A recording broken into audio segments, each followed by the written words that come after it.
युवा पुस्ताहरू स्थापित हुने मौका पाए। रूपमा उहाँहरूलाई भव्य र सभ्य रूपमा मेरो शुभकामना र यो अधिवेशन बाँकी जिल्लामा हुन गएकोमा पनि एउटा गर्वको कुरा हो। हामीहरूमा एउटा 77 जिल्लाका प्रतिनिधिहरू नेपालगञ्जमा आएर नेपालगञ्जले सभ्य र भव्य रूपमा राष्ट्रिय युवा सङ्घको अधिवेशन 10औं अधिवेशन पनि 9औं अधिवेशन पनि नेपालगञ्जमै गएको थियो। त्यतिखेर हामीले 77 जिल्लाका मान्छेहरूलाई यहाँ राखेर उहाँहरूलाई चाहिँ व्यवस्थापन गरेर अधिवेशन सभ्य र भव्य रूपमा बनाएका थियौँ। त्यस्तै अहिले नेपालगञ्जमा हुँदै गइरहेको छ। त्यो अधिवेशनमा हामी हाम्रा हर वडाका युवाहरूलाई ल्याएर यहाँका अनुरोध गर्न चाहन्छु, यो अधिवेशनलाई सफल बनाउनको लागि हाम्रा प्रमुख अतिथि लगायत जुन एयरपोर्टबाट चाहिँ हाम्रो कार्यक्रम स्थल मेरो कमानेसम्म त्यो जिम्मेवारी पनि यहाँहरूले सम्हाल्नु पर्ने हुन्छ। त्यो बेला चाहिँ हामीले मोटरसाइकल र्याली अथवा जे हामी सल्लाह गरेर डिसिजन गर्छौँ त्यो हिसाबले यहाँहरू लाग्नु होला। अर्को कुरा चाहिँ नेपालगञ्जबाट जे जति चाहिँ साथीहरू मेरो प्लानेटमा 20 गते उद्घाटन सत्रमा जानुहुन्छ, त्यो कहाँबाट को गइराखेको छ यहाँहरू त्यसको पनि निगरानी गर्नुपर्ने हुन्छ। को कसरी गइरहेछ, कसलाई चाहिँ साधन पुगिराखेको छ कि छैन, यी सबै कुराहरू यहाँहरूले हेर्नुपर्ने हुन्छ।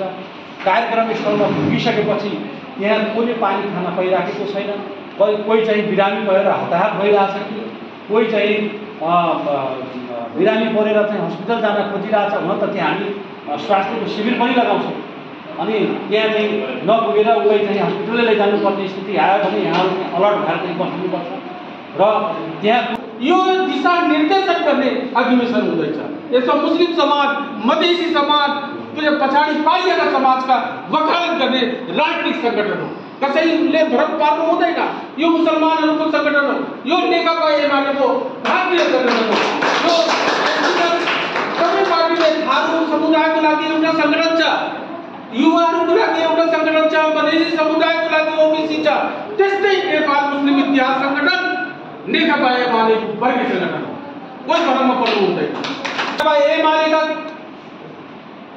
अध्यक्ष तथा देश का प्रधानमंत्री केपी शर्मा ओलीज्यू को प्रमुख आतिथ्यमा सम्पन्न हुने यो कार्यक्रममा नेकपा एमालेका महासचिव, नेकपा एमालेका मुख्यमन्त्री, नेकपा एमालेका तमाम मन्त्री सहित केन्द्रीय सदस्यहरू आउने छन् र यो कार्यक्रममा तपाईहरूले सहयोग गर्नुपर्छ।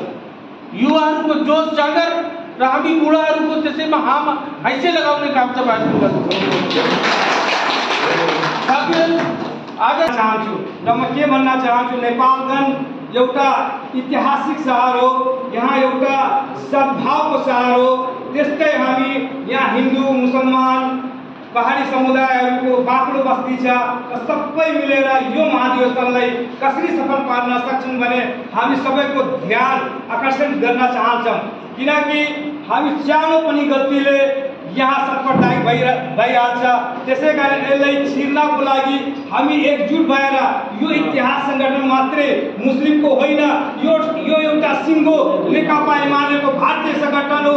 यानि कि इतिहास सङ्गठन भनेको नेकपा एमालेको नै हो भन्ने मेरो सोच र यो सन्देश पनि नगरवासीलाई दिनुपर्छ र नेपालभरि दिनुपर्छ भन्ने मेरो एउटा अनुरोध छ। र आउने 20 र 21 गते